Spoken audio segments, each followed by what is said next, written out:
Assalamualaikum. Sebelumnya perkenalkan, nama saya Dinda Syakira Maulidia dari SMK Negeri 1 Banjarmasin, 10C Akuntansi dan Keuangan Lembaga.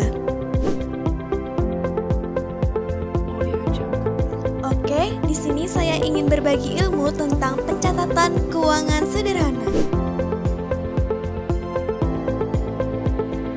Segala bentuk usaha, baik perorangan maupun kelompok atau organisasi, memerlukan akuntansi untuk melakukan proses pencatatan keuangan. Hampir setiap kegiatan di perusahaan yang berkenaan dengan masalah keuangan akan selalu menggunakan buku kas. Apa sih itu buku kas?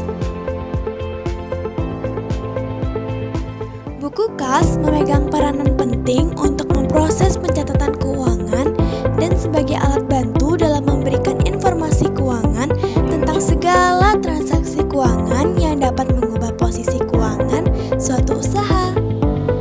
Selain itu, pengurusan pencatatan harus dilakukan secara tertib dan teratur.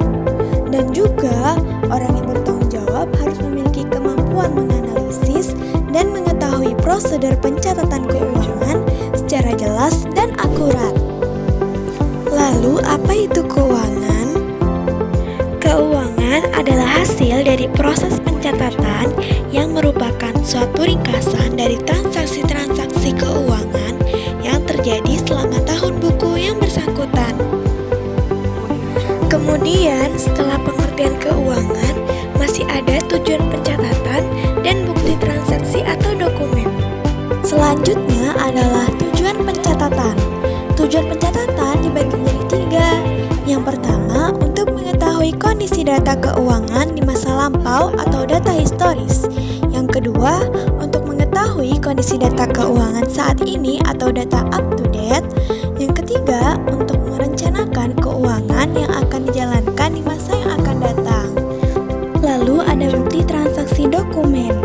Transaksi adalah peristiwa yang mengakibatkan terjadinya perubahan harta, utang, dan modal. Fungsi bukti transaksi.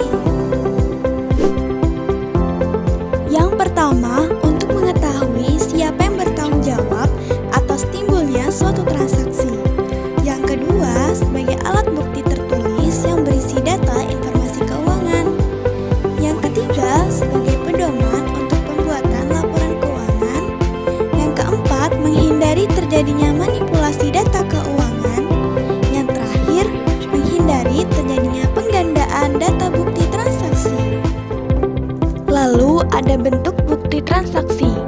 Dalam transaksi sehari-hari, bukti transaksi yang sering dijumpai berbentuk formulir tercetak ataupun kartu-kartu pada rekaman seperti belangko kwitansi, nota penjualan, dan pita kas register.